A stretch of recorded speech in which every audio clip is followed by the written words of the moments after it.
Okay, we had pretty good smoke coming out of the eaves and the roof. We have that under control. We're going to check for ignition right now. Okay, command's clear. 2 separate garages. To that apartment up in the front, give me a secondary. If you believe that communication is the key to success, well then you've downloaded the right show. Attention all Marion County fire units and stations. Authority of Public Safety Communications. All stations go to day watch. Thanks for downloading the Daywatch podcast. I'm your host, Eric Bannister, and again in the studio we have one of our favorite guests. He's been around a couple minutes. We've heard from him more than one time, and every time it's been very educational. Chief David Rhodes is back with us today, and of course he is the Editor-in-Chief of Fire Engineering and a retired battalion chief with the City of Atlanta Fire Department. Dave, thanks for coming and welcome. Thanks for having me back. It's always a pleasure to be here in Indy, and always like making it out to the illustrious Wayne Township to the west Fire Department side. Headquarters, not to be confused with an old Chinese restaurant or Pizza Hut or tire shop. Tire shop. What actually is that architectural design on the building? Arby's? Yeah, this is a unique building. It's a 1970s, never changed for a second. Was it always a headquarters? No, it used to be. I think it was built in the 60s or 70s. It used to be like an insurance company, and then a mixed office building. And then in the probably mid to late 80s, when it was volunteer, they bought it and made the whole building was the headquarters of that place. And that was a good answer. You just let off the entire historical record of the Wayne Township for the architectural design. Right, it is roomy though. It's a nice building. There's more than just fire department here now. Yeah, and now they're once it was transferred away from us, we kept some of it, and the rest of it went to other people. So. FDIC is just around the corner, and that's one of the reasons Dave's in the office with us. And also, you've probably heard the voice of Matt Stewart, Assistant Chief of the Wayne Township Fire Department, with us again. Matt, welcome.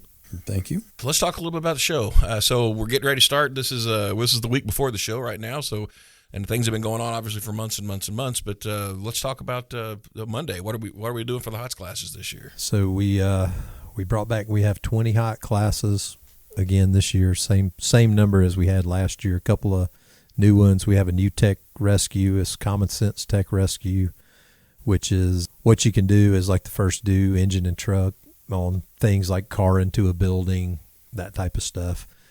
And then we brought in the can confidence class, which is a live fire class, and they show you techniques of what you can do with a water can.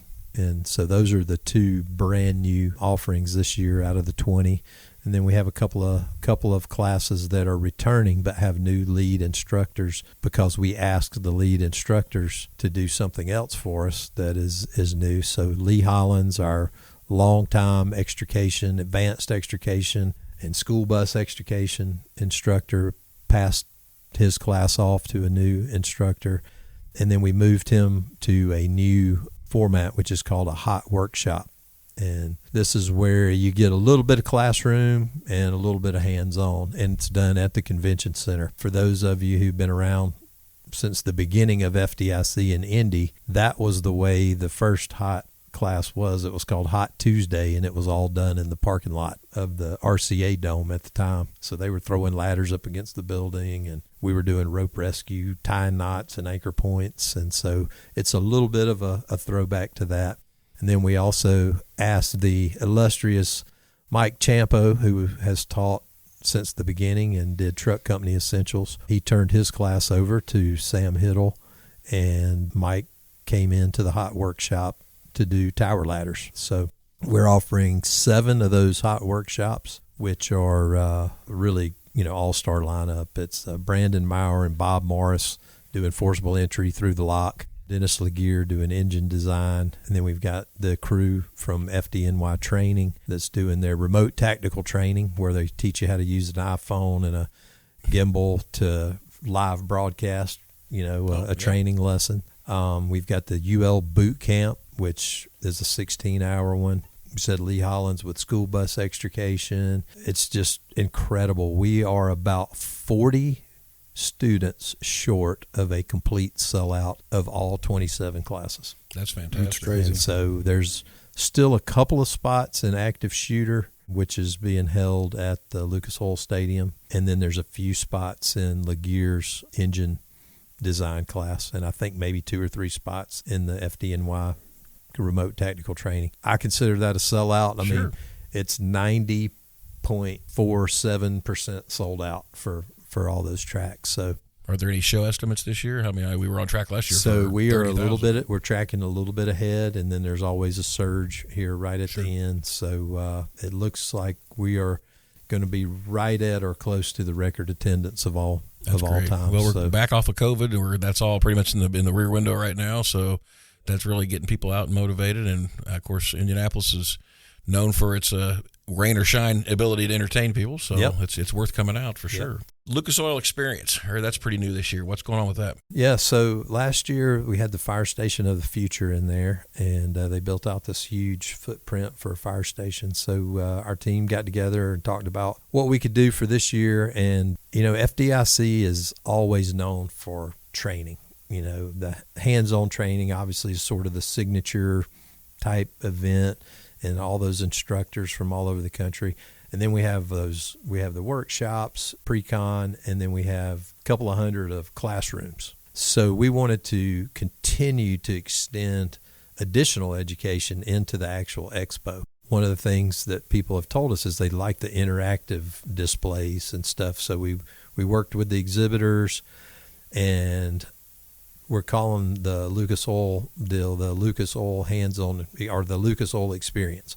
And so pretty much everything in there is some kind of interactive activity, whether it's the EMS side of the convention center will have, or the field will have classes that are going on to teach field level ultrasound, and you'll actually be doing it on a patient or on a mannequin.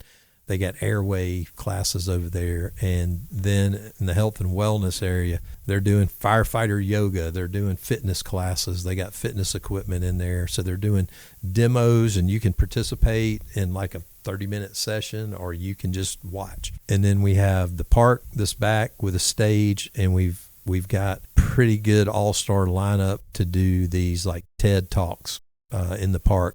20-minute, no PowerPoint, just getting up and talking about a subject. Then we have the centerpiece is the drill yard, which is a burn building that's been designed. It's all digital. It's a Lion Bull-X product that they designed for us and are bringing it in. Unfortunately, we can't do live burns in the Lucas Oil Stadium. We asked, and they thought about it for a second and said no, unfortunately. Can't open the roof. Yeah, you can. Yeah, maybe we forgot to mention that. See? Yeah, you got to bring that up to Ursay. He's open to a lot of things. You catch him in the right mood.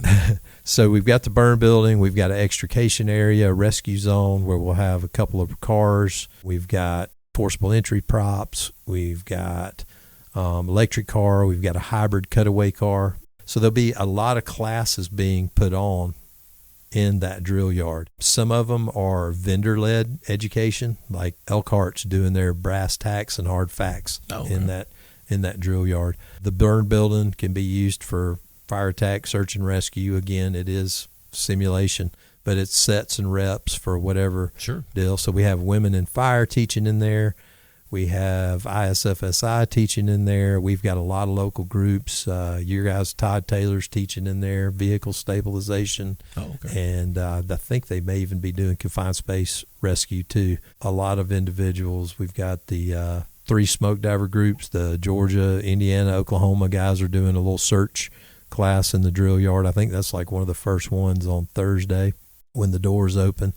So a lot of free education, keeping that theme. It's not like getting bussed out and putting on an SCBA and going to a live fire class, but it's still sets and reps, education, getting to talk to, a lot of the national instructors and all. So, and then we have the outdoor area too that still has like the heat event, the combat challenge and all of that. So a lot going on, and we hope to expand that next year to actually have a 3-story tower added to the drill yard. So that'll open up some rope rescue and some hose drills and some other stuff like that. We still got live fire training going, I assume, this year, and RIT training and all that stuff. You got any highlights on that for us? Yeah, we've got the RIT under fire going on at the Illinois Fire Service Institute. We've got Bobby Eckert back with his class. We've got the Georgia guys back with the First Due Company Tactics. Flashover in a new location at the new Indy Training Center, VES at the Indy Training Center,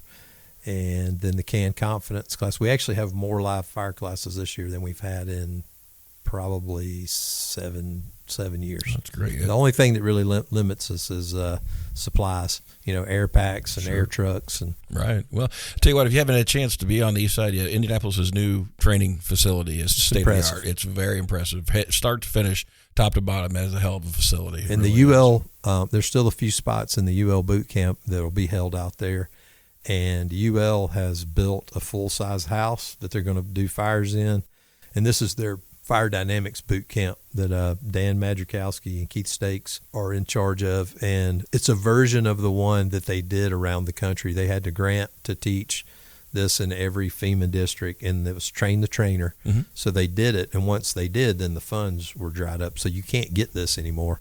And so we partnered with them to bring this here. And, they're bringing like 20 of their instructors. There's room. It's like 110 people are in the class. I think we had 101 signed up Tuesday.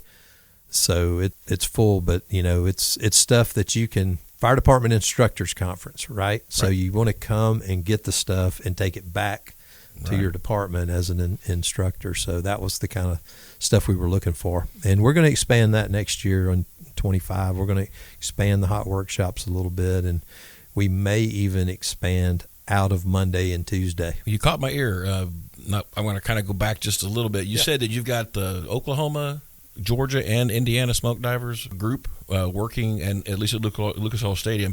For those who aren't familiar with that, you and Matt both have a tremendous investment into the smoke diver program. Let's talk a little bit about that program while we're talking about it. The value of these guys helping doing some live instruction as well as the program they offer. Let's talk a little bit about that.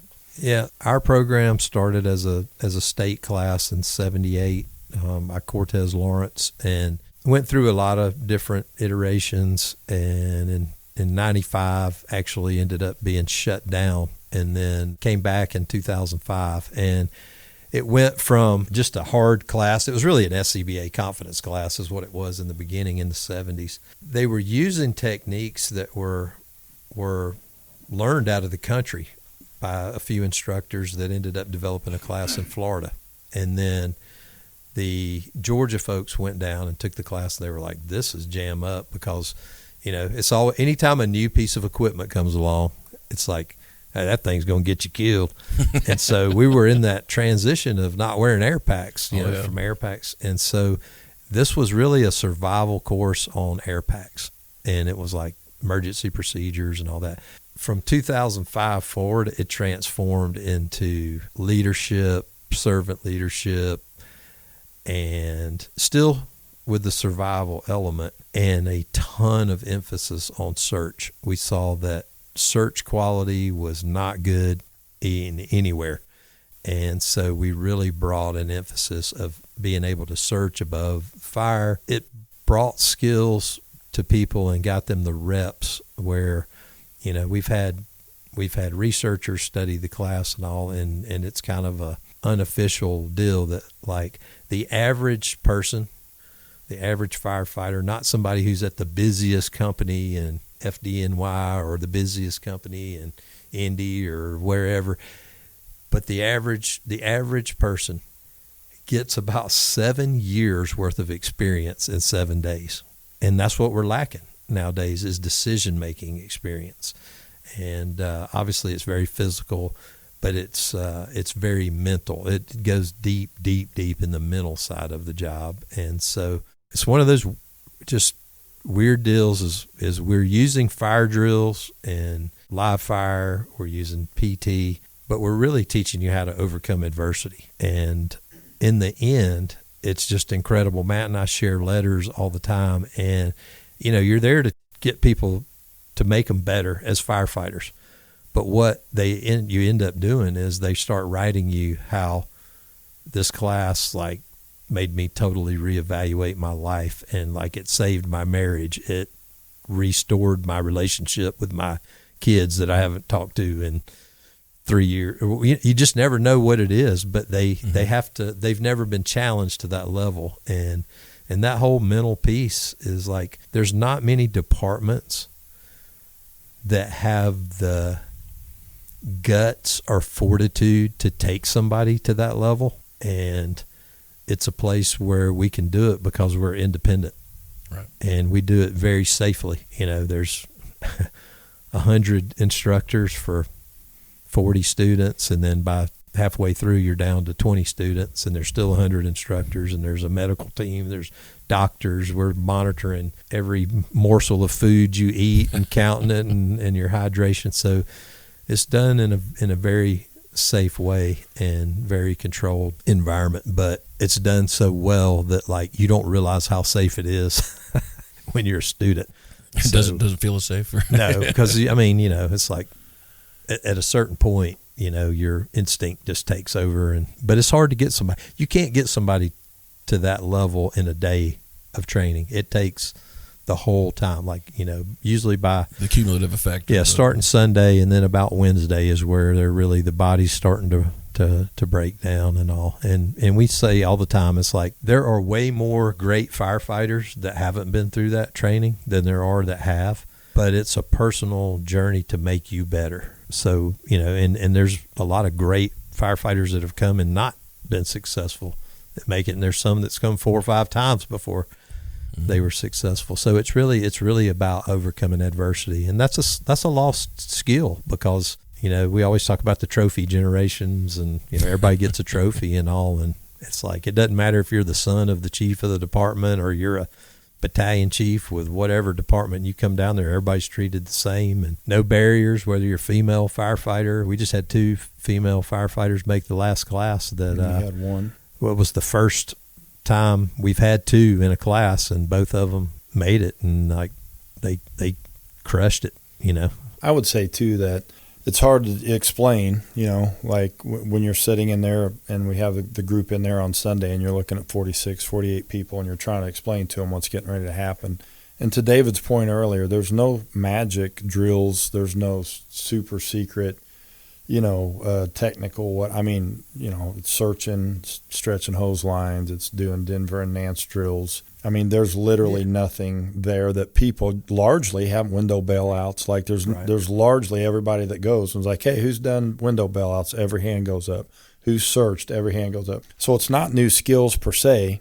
We just put it in an environment of fatigue and stress and making them, usually in a class you have an instructor take the forks of that Halligan and wrap it around the frame, and now you hold it there. Now you come over here and you hit it right there, and then you adjust, and they're essentially doing it for you or walking you through it. Where here, that's what you got to go do. You guys got a couple minutes to figure it out and get your plan together, and then they go do it. And if they're successful, great. If not, they get to fall back and reassess, and then they get to go do it again. So it very much puts them in charge of their own operations, their own destiny, where they're like, very much like companies are when they pull up on a fire. Right. You don't necessarily have your chief or your training guy saying, okay, park the truck and get out and walk around there and grab that hose. It's like it's decision-making time for them. So the instructors will brief them and say, here's the goals and objectives, and then they let them go do it. And they're, as many as teams of 4, largely teams of 2, and there's drills where you're an individual. That's the big piece, and it largely does come down to a mental drill where, it is very physical, but largely it becomes to the point to where people are working through things. And there's so much research coming out now about that you can train that trait in people. Right. I'm definitely not smart enough to know all the areas of the brains and all the, the things that neurologists are working on, but there's parts of your brain that they show if you do simple things every day. Sounds crazy. Brush your teeth with your non-dominant hand. That trains your body to do things you're not used to, and these areas of your brain will grow. And the more difficult, whether you're a runner or working out, or just brain games and things like that, where you challenge yourself, it's like they can show that those skills in your brain and your body develop, and then when you stop doing them, they contract, and so.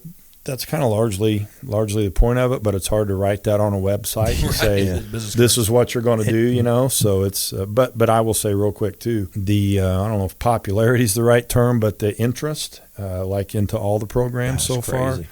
We're getting 300 and 400 applications. Oklahoma's getting that. Georgia's probably getting more than that. To take 40-something people into a class, and multiple classes a year between the organizations, and And so there's an interest there, and I think we've largely been successful in a lot of either the old wives' tales or the kind of assumptions of what goes on there. I think just if tough man contest. I think if you look at the actual training people get, and I mean, here in Indiana, we just recently had a graduate from Portland, Oregon, Tacoma, Washington.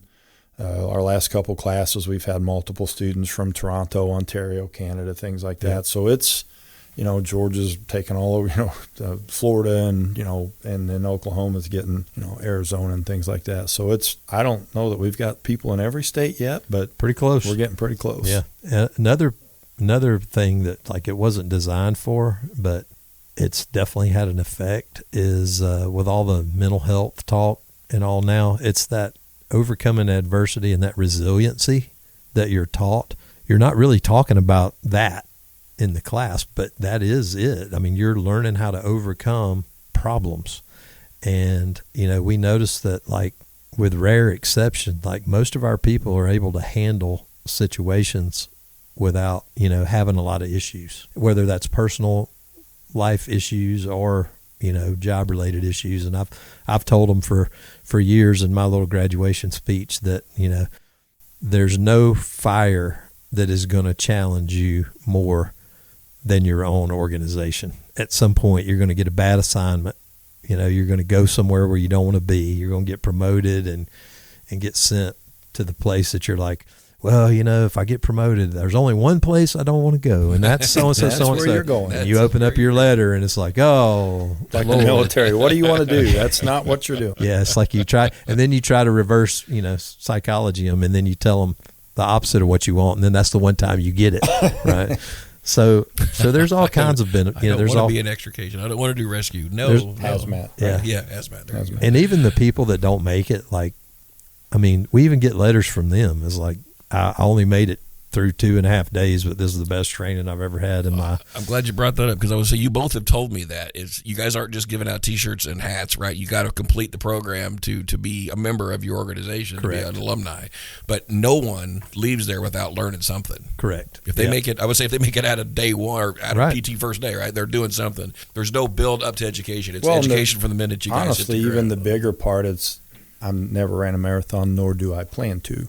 Me either. But the training, right? The training up to that marathon is where you build as a marathon runner or up to whatever you're doing. And it's largely the same here. As David said earlier, there's people that come 4 or 5 times, but even the person that comes the first time and passes it, at a minimum, are investing 6 months of just intense training. And it's not just physical. I mean, we have a written test that you have to get into. There's skills that, we expect you to be able to perform and things like that. So, as he said, we share letters all the time, and you largely get, class was hard and everything, and I'm really glad I did it, but I learned more in the 1.5 years, 2 years, 8 months, and built, some camaraderie within my crew because they really got around me and wanted to see me be successful. So they might not have all been over there doing the crazy stuff, but they were out there supporting me, or they were doing it and they might not have had their gear on, or they're helping me study these test banks or whatever. And so they just talk about even our crew, even though they're not coming ever and, whatever, but they supported me, and that built them tighter as a crew. And then it made the crew better as they were helping them sharpen their skills, and then if this person completes it and they come back, then they all feel a little bit invested, even though they, they didn't do it or never going to do it. So it's kind of like that training up to is where I'd say most of the development is. And then it's like the marathon. You've ran hundreds of miles. And then when you show up on that day, then you get to kind of perform and show yourself, how well you prepared. So I think that's a missing piece of this as well, is they invest so much personal time, family time, all that kind of stuff. And another, what's the old saying, if you build it, they'll come. And it's just insane. It seems like every year, right after every class, somebody who graduated goes back, and then we get a letter that they had a grab, that they rescued somebody or whatever, and that they would have never, ever put themselves in that situation had they not gotten the confidence from what they just did. We just had one, from our guys, we just had one up in that was some just sick fire that was like, there's no way anybody's making it in there, and the guy, had to go back in a couple of times to get it was up in get the person. a department that we have a lot of guys from in Milwaukee, Wisconsin area, and they run mutual aid with Milwaukee, and an engine from Milwaukee and a ladder from this department went in. And the girl's still alive in pediatric intensive care, 5 years old, or the child. Pretty incredible story to read, And there's tons of firefighters that do those things. Right. Again, as to David's point, without doing this, but when you get those things and where they said it gave me a little more confidence, or I felt like I had been in that type of heat. Right. The self-doubt is less because you experience. Yeah, because as close as you could experience. And we say that with anything, the first, whether it's this training or department training, the first time you're stressed out, run out of air, lose pressure on a hose, that shouldn't happen on the fire ground. Right. Like, we don't want that to be the first time. The first time.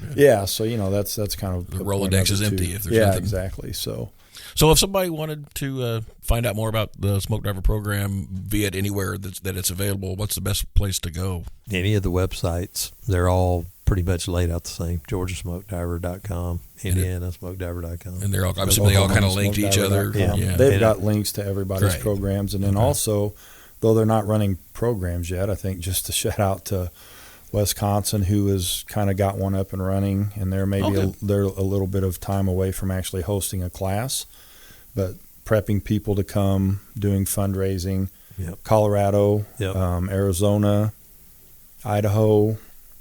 Yeah, missing one. Looks like Wisconsin and Colorado will probably be the next ones to launch. And what's really cool is like the Wisconsin one. So it was Georgia, then Georgia, Indy got their own going after years of investment, and then Oklahoma, and then now the Wisconsin one is primarily coming out of people that have been through the Indy program. Yeah. There's a few that have been to Georgia, but it's kind of like growing. Was a force multiplier, whatever. Yeah. Which is good. It's like we can only hold. Everybody that does it does it for free. There's no instructor pay for any of it, and so you can't just do a class every month. So we do 2 in Georgia a year, and then Indy's doing 1, Oklahoma's doing 1.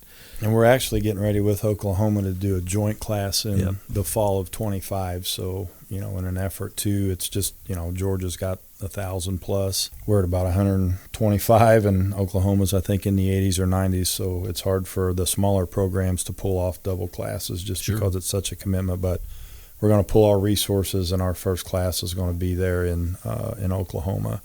And then with the 26th fall, we'll come back to Indy. So we're, we all 3 of us work together. We're on conference calls talking about everything. So it's those are the 3 that are kind of working together and looking to grow everything. So all right. Well, speaking of unique classes, as the Smoke Diver program is, am I understanding that there's going to be some ARF classes, some kind of airport fire rescue, crash rescue stuff going on? It's not classes, but there is an ARF training group that is meeting in Indy. At FDIC, and it's the first time in many years that we've had that group. So it's the focus this year, this being the first year, was to try to get 50-70 people here, and it's kind of focused on the smaller airports that may be covered by the fire departments, but not quite crash rescue, but still fall under the ARF guidelines and all. So we're looking at that. We've been working very closely with Fred Purvine here, who's the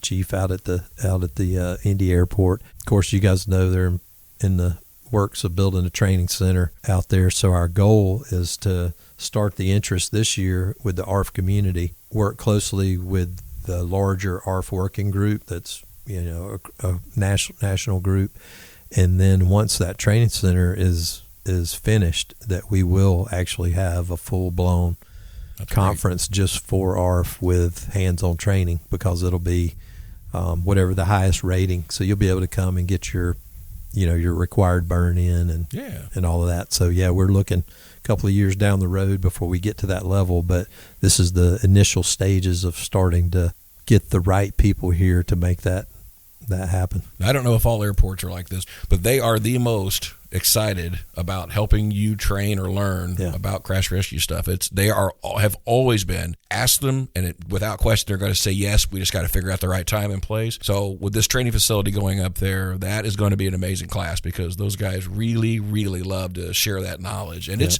unique. It's not the same thing as structural firefighting, and there's a lot of things about it that are worth that investment, especially if you're anywhere. If a plane flies over your department, which is everywhere in the world, you could be tasked with some first responding to some type of downed aircraft, and there's a lot of things going on there that's not the same as structural firefighting. And I think that's a great opportunity. I'm glad the FDIC is making that investment, and we're really happy that the airport's building that training facility because that's going to be a great additional resource for us. Yeah, and we've been here so long. I don't. This is coming up. We're getting close to 30 years being here, I guess.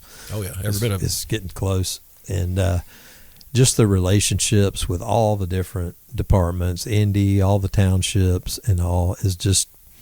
We've kind of all grown together, and like Fred Purvine being the chief at the airport now, like he was in charge of our transportation section, VIP transportation, like VIP transportation, and was at all the pre-con meetings, and so we've all known each other forever, and so it's just cool to see everybody move up in positions, and of course I was an instructor, and now I'm in charge of the whole shebang there from the education side, and it's a tight group, and we're always looking for opportunities to help the area and help FDIC grow at the same time. So it's pretty cool. Most folks show up here for 1 week and it's all background to them. You guys just have such a smooth operation, but what do you take about maybe a month if that off, and then you're right back at 2025's planning? Yeah. So the call for presentations goes live Monday, I think, when the show starts, and by August 1st, August 2nd, we'll have all the classes picked for next year.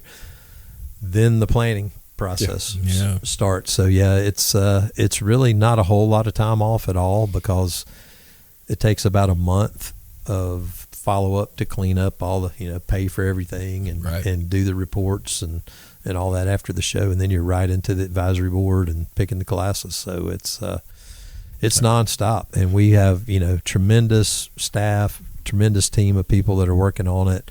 And when you look at the sheer volume, like the number of apparatus that are provided, and the local support, it's like I don't know that we could do this anywhere else. And I think they've tried. Over the years, Yeah. And of course the HOT program kind of was born here. So it's been built around that, but we just need some more hotel rooms. That's about the only thing holding us back right now. We need some more air packs and some more hotel rooms.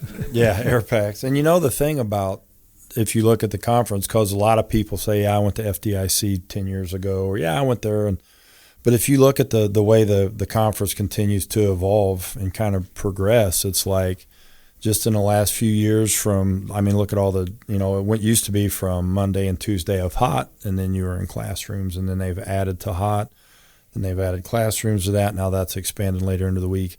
And then a lot of different things, with the gyms and all that kind of things coming in. So it's like, even if you came last year, the conference is different than it was last year. And if you came 5 years ago, you probably won't recognize what's going on. Right.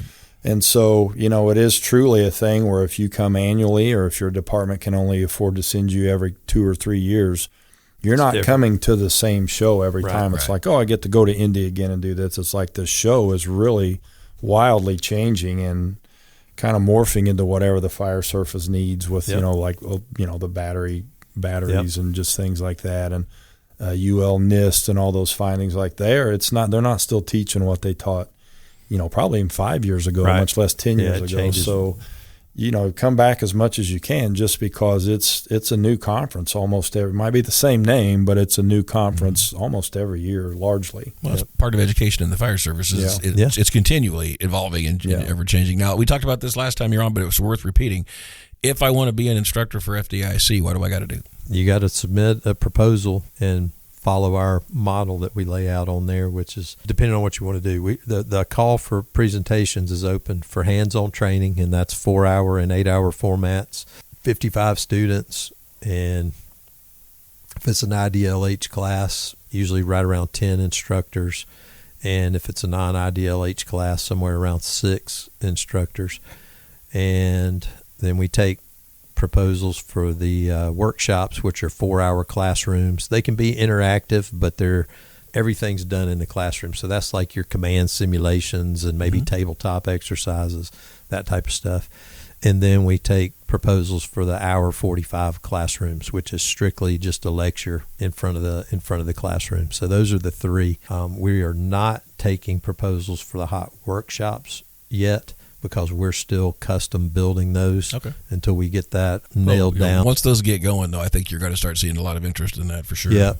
And then at some point in the fall, we're going to open up a call for presentation to the exhibitors to participate in that drill yard, so that there's some type of educational oversight to what they're actually doing. Because we want the exhibitors to show their product, but we want there to be more than just a demo.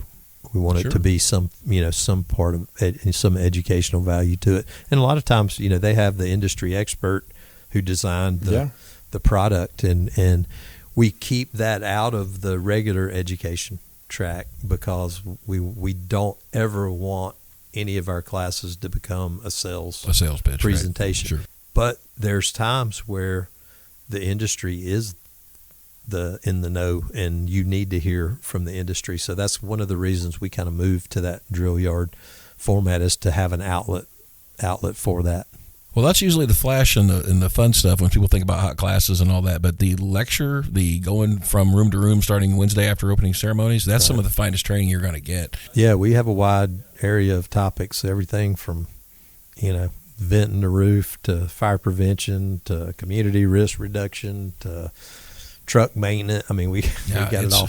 And we have, a lot of partners too, and that's one way we've grown this thing. We've brought in a group that's been conducting what they call the Tall Building Conference, which is for firefighters, it's for building engineers, it's for fire prevention people, and it's never been conducted in the U.S. It's always been in Europe. So they are here, and we've got about 110, 120 attendees for that. So it's sort of a little 3-day conference within the conference. We still have the gyms competition, the clinical competition. We have the EMS track, and we have the cadaver lab, which sells out every year. We have the gyms experience in Lucas Oil. So, and even you guys know how it is with your research training on everything, and that's something that we really pushed hard last year. Was if there was any class that had anything to do with victim removal, patient care, triage, even if it was a fire class, not a strictly EMS class, we have applied and gone through the system, and we've gotten, the CAPSI credit.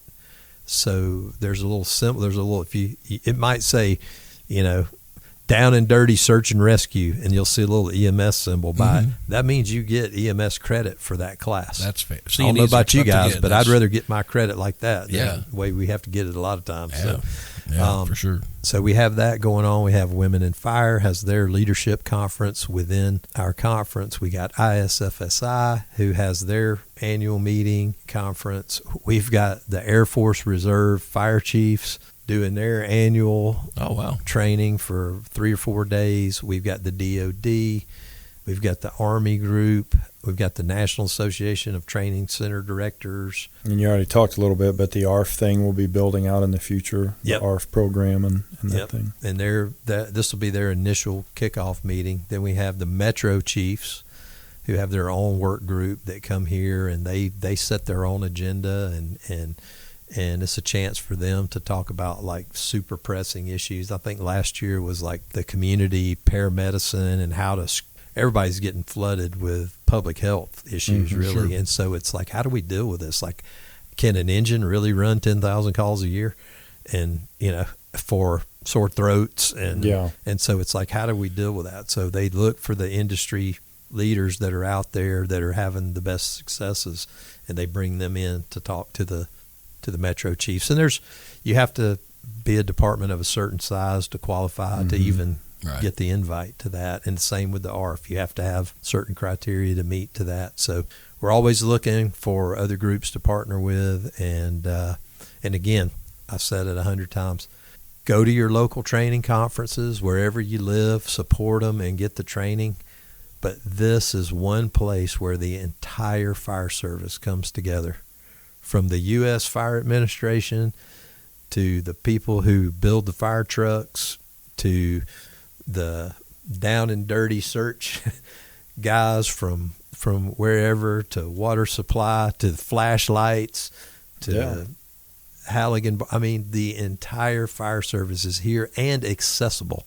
That's the other piece, is they're accessible. Yeah, there's not an empty booth. Yep, and we've started something. It kind of grew organically. That's kind of neat. That they named themselves, but it was unofficial until this year, and now it's official. Is there's about 20 firefighter-owned companies that started securing booth space in that hallway that is right outside the conference center floor, but it's on that long journey down to Lucas Oil, but it's right at the very beginning of that.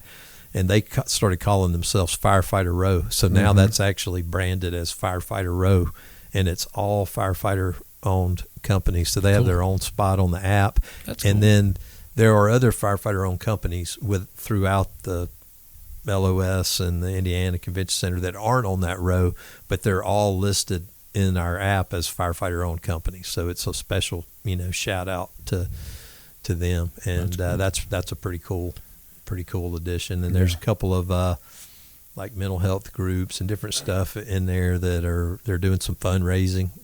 I think they have like keg tapping at some point where you can go and That'll get get you a some $5. Yeah. So it's good stuff. It's really good. We want everybody to be a part of it. We want everybody to feel welcome to it, whether you're coming for the bagpipes, you're coming just to see the exhibits, or you're coming for a full week of getting dirty and getting in the smoke and fire, and then cleaning up, coming to opening ceremonies. And Speaking of opening ceremony, classes. You got a keynote this year? I do. Absolutely do. I'll be talking about you. Nice. And Matt. I knew eventually I'd get caught up in that. So the theme this year is actually it just came out this week, but the April editorial is called "You Say You Want a Revolution." And so I'm kind of talking about the revolution that's occurred over the last 20 years with all these different groups that have not accepted the regular fire department training and whatever, whether it's the fools that I kind of give them credit for being the original revolutionaries, because it was like, there's all these guys out there making fun of people going to outside training and all that, and the fools were there to support those folks and say, no, man, you want to be a master of your craft, so let's support. And they were doing fundraisers and stuff. But there's a million groups that have popped up, and they're everywhere. And there's 2 or 3 fire conferences a week. And so I'm kind of talking about, why is that? Because when I came up, that wasn't the case. Mm-mm. You got your training from your fire academy or the state academy, and now, you can go get training anywhere, and it's not department affiliated. Generally, you can drive to it from where you're at. Yeah. So I'm calling those people that are doing that revolutionaries, and we're going to go in, and then I'm going to challenge them a little bit to do even more. Very good. So pretty fiery one last year. Then I'll talk about you. Well, pretty fiery one last year. So you got last year was special. I don't know that we can repeat that emotion. Of last year, because it was part tribute, part establishing the new guy coming in, and a lot of tribute. And it's funny, you never know what's going to resonate, and so out of a 20-minute speech, there's probably like 20 seconds that everybody circulated on social media, but the context of the whole thing, I thought it came across pretty well. So, and then we've got Scott Thompson doing the keynote on Wednesday to close us out, and then Jason Hubelman on Thursday. So, very good. A lot of great speakers, and then got a little something special planned for Thursday with me and a special guest that you have to be there or be watching live to see. All right. Well, there you go. The mystery. Somebody I've been trying to drag on stage for a while, and I finally convinced him. So, got to leave a little bit out there. Well, that's all right. Yeah, a little teaser. Well, folks, if you've never been to FDIC, this is a great year to go. If you get a chance, if you can't make it this year, you got to make it. You got to Put it on your bucket list if nothing else. Get your fire department together and say, look, guys, this is unprecedented availability to everything we've ever wanted for a whole week. There's just no way around it. If we can't do the hot classes, we can still get to the exhibit halls and get some information. And the classrooms. And absolutely, the classrooms are absolutely, that's a must. If you can't make the down and dirty search stuff, you could still get some education and a lot of that education. And if you can get here, the city of Indianapolis is just, it's a convention city and has been for years, but a lot of conferences you go to, you have to, get transportation or have a vehicle or have, and stay. But if you can get here, you can essentially walk everywhere. If you do need transportation to classes, it's taken care of as part of your, part of your payment or part of your tuition.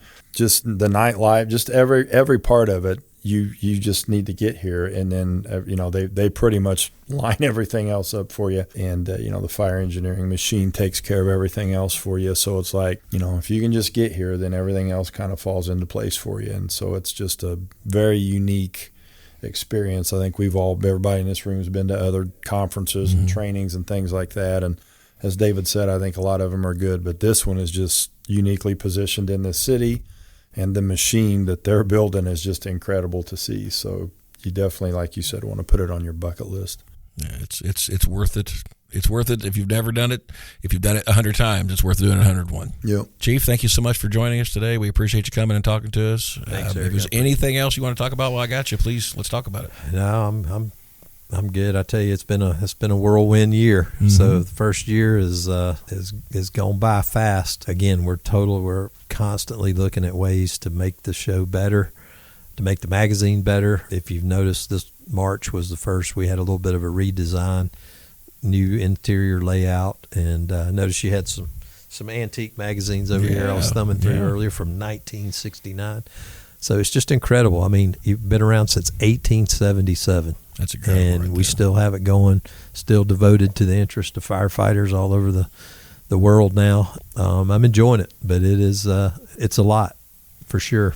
There's a lot of moving parts to all of it. Yeah, it's a great team. You started in the right place. For those that don't know, this is Dave's first full year, right, as the editor-in-chief of fire engineering, but you've been a part of FDIC for 28 years, 28 or 29. So you have all that. You started basically, in the dirt, doing the dirt search, and now you're all the way to the top. The good thing is if anything goes wrong, we still got about 3 or 4 more years to blame it on Bobby. Poor Bobby. God rest his soul. We miss him, but man, he left us some good stuff to work with for sure. Good. Well, guys, thank you so much. Memories. I really appreciate it. Thanks, Eric. Appreciate it, Matt.